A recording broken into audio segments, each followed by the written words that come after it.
sauce that made you feel like, okay, there's someone out here looking out for me. Uh, okay, thank you for the compliment. I appreciate it. Um, have you ever felt like somebody's been looking out for you? Like, there's, the spiritual team, there's like guardian angels, whatever, your ancestors looking out for you. Have you ever felt a time where that was not there? Like, you kind of felt like it was alone. And I remember um, the last time I felt like that was when I was at my doctor's office, really, and I had an electrode stuck right here. So, but before I get into that, you didn't come here for the story time, unless you did, but I'm going to save that part till the end. But we're here for 5 mistakes that you could be making with your ancestor altar. Number one, and I'm on YouTube and Facebook Live and TikTok. Number one, you think you and your ancestor altar are separate. So here is where, I have different sets of audience. Some of you like, just give it to me straight up, no chaser, leave out the fluff. And for those who like to have detail, I'm gonna give you detail. But for the straight up, no chaser, the truth of the matter is that the altar, your ancestors are not on the altar. You are your ancestors. Like, you are the altar ultimately. But some kind of way we kind of lost confidence on us being the altar, so we need to put tools in place to help us along the way, i.e. ancestor altar. So just know that, it's not the tablecloth, it's not the trinket, it's not this, it's actually you are the altar, because you have the DNA. That doesn't have the DNA. You have the DNA. So, if you want to know how to make grandma's sweet potato pie this past holiday season, or, get that business deal done like your uncle did that passed away, you ultimately have to be able to be vulnerable and receive and turn whatever it needs to be turned off, and whatever needs to be turned on, if that makes sense. Hi, Nefertiti. Thank you for joining. Hi, Michael. Thank you always, Michael. Thank you so much for your support.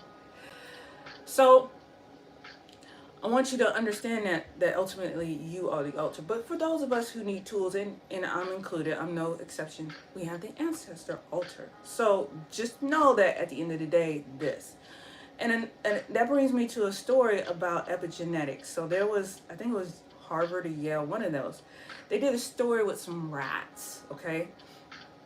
So they put the rats in the maze, and they had fruits and whatever, vegetables or whatever here on this side of the maze. So the rats go around, be like, yo, I'm hungry. Let me go to where that fruit and vegetable is. Okay, let's just go back. And it was like, okay, cool.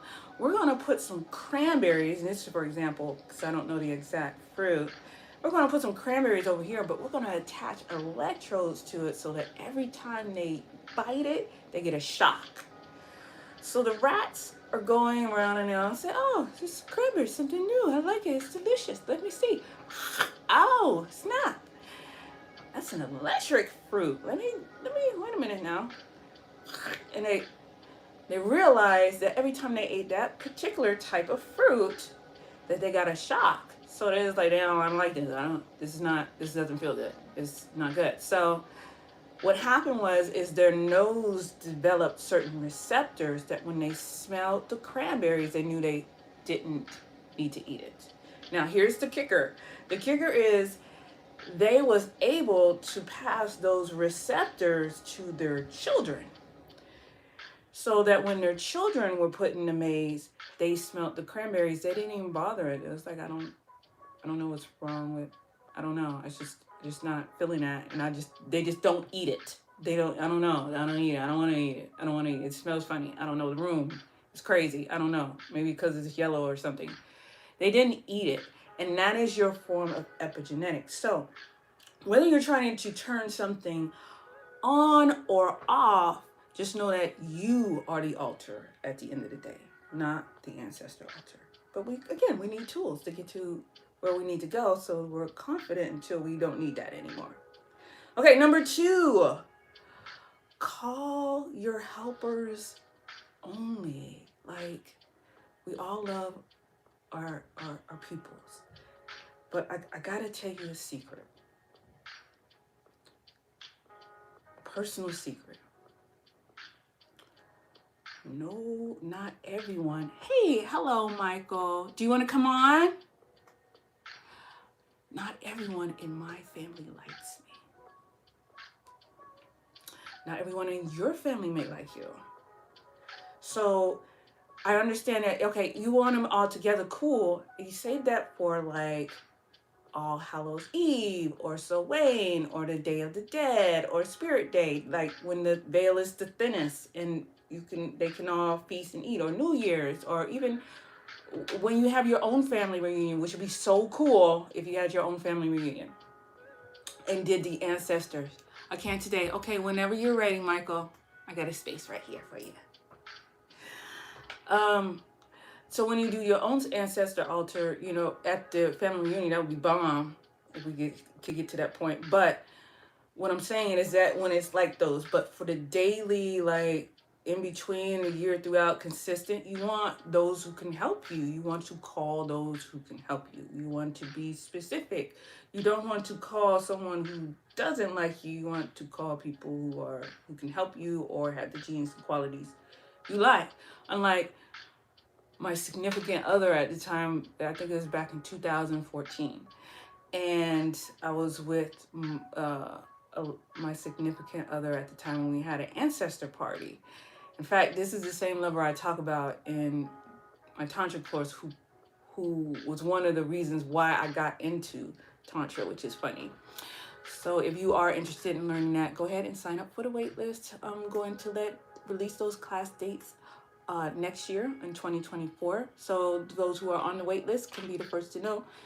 You check out the link in the bio or check out the link below in the description. So we had the ancestor party. Okay, we had the tablecloth, we had the 9 dishes, we had the 9 candles, 9 of this, 9 of that, and the music was going. We had a drummer. I already made food for the drummer, so I wasn't stressed, and it was just got all the condiments. We were going, and it's nice, and we invited my side, and he invited his side. It was like yay, and then everything was over. Day 2, day 3. It's like, I see a man hanging around in the kitchen. I mean, I know nobody's in the kitchen because I'm just here, but I see a man hanging around in the kitchen. And I go to her, it's like, for some reason, it seems like a man is right there in the kitchen. It felt like my uncle was hanging around here a little bit. I said, you talking about the uncle that doesn't like you? He said, yeah. I said, why would he hang around? Because I invited him to the ancestor. Why would you invite someone who didn't even like you in life? Like, seriously. I got stories. But invite him here when we're trying to, get stuff done. And he's like, say, honey, don't invite people that help you, not hinder you. Save it for another time. There's time and place for me. That wasn't the time. But the point was, he learned that lesson. Close that loop. The second point is, which is number 3 for a mistake you could be doing if you are having an ancestor altar or ancestor altar mistakes in general, is that you don't give them a time limit. Like, you have to give them they will hang out. They will hang out. They will hang out and snoop and be like, oh, what she got going on, or what this? And you're like, where are all these bumps coming from all of a sudden? Why all of a sudden the purse just falls off the table, and people are just looking at you, and you're like, okay, you're like, okay. The thing is, you gotta tell them, hey, once this is done, go back to the abode in which you came. Once this candle goes out, go back to the abode in which you came. Once this plate gets taken away, go back to the abode in which you came. Once, I don't know, the music is off, go some type of marker or time so they can go. Otherwise, you'll just have him hanging out like his uncle was hanging out. And yeah. So that's number 3. Give them a time limit. Number 4. Okay, this one is kind of a huge one. Do not mix the living with the dead. So if you have pictures, like the bare minimum of an ancestor altar, bare minimum, white tablecloth, picture, water, bare minimum. I'm talking about bare bones. And then, you know, you may have a candle after that for like fire, where you cover all the elements, but still bare minimum. So when you have that, and you have your ancestor altar, you don't want to have pictures of someone who's alive with someone who's dead. It's kind of like, you know, you would never have a picnic, put your house in the cemetery, would you? I mean, there's, you know, everything has its own season, right? Everything has its space. That's kind of the same type of lining. So everything that's for the living, don't mix it with the dead stuff. There's a reason, okay? Including pictures. Pictures are normally the most where people faux pas. And then fifth one, final one, and that is get some type of mentor, guru, class, some type of someone who's done it before, who's done it for a while, that you can get information from, and more do's and don'ts. Which is speaking, I'm hosting an ancestor class, free, for you to talk about more about these do's and don'ts. Also, we're going to walk you through it, set you up one if that's what you're interested in, whether your house is big or small, go over those things, and some Q&A. That is free. You can check out the link in the bio or in the description. Furthermore, if you want to learn how to communicate with your ancestors using Obi or the dowsing rods, that's going to be the advanced class right after the free class, and you can get the recording, and I have free complimentary gifts for those who want the recording and attend the class. Details again are in the link below. So that's happening in December 17th, 18th, December 8th, December. Okay, so getting you an ancestor, some type of ancestor knowledge, some a spiritual leader, a guru, is a good thing. It helps you avoid a lot of the pitfalls, like a mentor. So bringing back to what I was saying, sometimes the last time I felt like I was alone, when I was in the doctor's office and I had some electrodes in my arm, I was at my symptometrist doctor, and the electrodes was actually acupuncture needles, and he hooked it up to electricity, girl. He hooked it up to some apparatus. I felt it. And I go there annually to, you know, recalibrate and everything. I just had a foot bath where they pull out that metals and gunk out of your feet. Did some MMS. I had a foot massage with what's his name? Saraswati. Sunyata Saraswati's wife. She was there and she was doing reflexology. I said, sure, I'll support. She was there. So I did all this work, and then my son was getting work done too. We just do it annually, just stay healthy. And I remember I was doing it because I was on a dowsing adventure, about to head back to Atlanta, because this was in Salem, about to head back to Atlanta about, I want to say the fall, around the September timeframe. So on the way back, we stepped out at the Georgia Guidestones, and that was when I was able to do some dowsing and learn about the energies there and do some work there. So I was just spending that there, and I usually do the opening, the projection, and I did the closing. I was a novice at this time. I'm going to admit that I was a novice at the time, and I was going to do some closing. I did the closing and everything like that, but I forgot to ground. I forgot to clean off. And so I'm supposed to check. Okay. Yeah. Just checking everything. I was supposed to clean off and I didn't. So I got home and I noticed that, my energy was a little off. Like my yes was now my no was now my yes. And I felt a little weird. I was like, yeah, I probably was in that energy just a little bit too long, but I didn't still equate it with needing to clean off yet. That lesson didn't come till a couple months later. So I was downstairs and my son was in his room upstairs, and I was like, I was downstairs doing something, and then I called to my son, and he was like, and he didn't answer. So I started to walk closer to the stairs, and I was like, okay.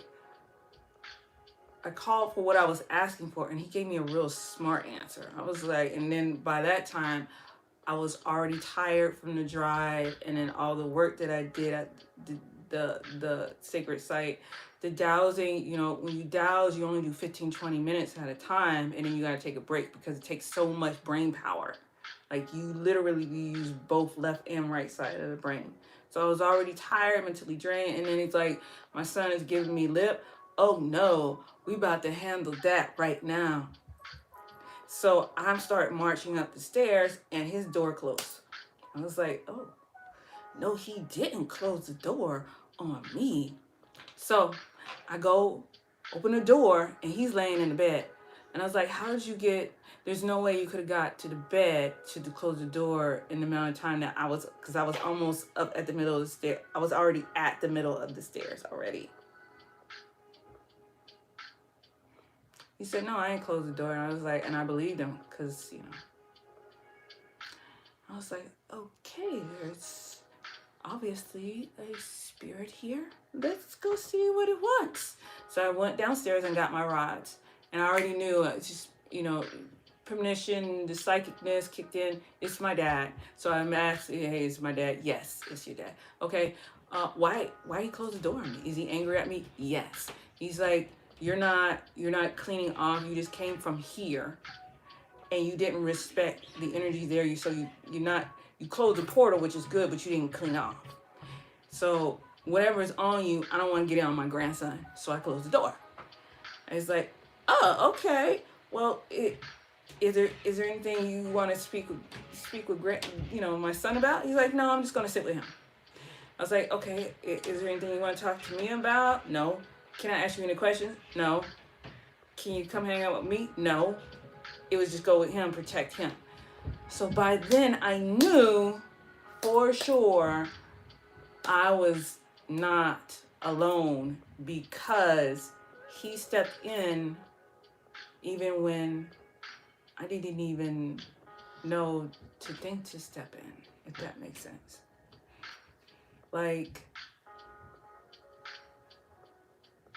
it's like, for lack of a better terms that I could say, like, he was there when I didn't even know I needed for him to be there, because, you know, the Georgia guidestones and ley lines, you have to respect them, and then you have to be aware of what is real, like what that really means, and going into it, because it's like putting someone who's from the back roads of Savannah into New York City, Times Square. There's so much stuff going on, so many lights, so many people, so many things you got to be aware that if you're not used to that, you could be taken advantage of, so to speak. So for then I was grateful, because when I became more aware of what's there, you know, I realized that when the door closed and I backed off, I was no longer angry because I realized what was going on. And two, I just stayed in my room like how I was doing before, because I felt, okay, I'm a little off, so let me just chill out. So that's my story time. And that's when I realized I'm not alone. You know what I'm saying? Like, I have a spiritual team, I have ancestors, we all have ancestors, we all have spiritual teams. So I invite you to come hang out with me in December 9th. 8 is, I know it's not the 19th. December 18th at 7 p.m. You can check out the link in the bio. It is free just to learn. And also, if you want to learn how to communicate with them using the OB, or the dowsing rods, come join out and hang out with me in the advanced master class. For those who get the recording, there's also a special going on with that. So check out the link in the bio or details below. I will see you next time. Bye.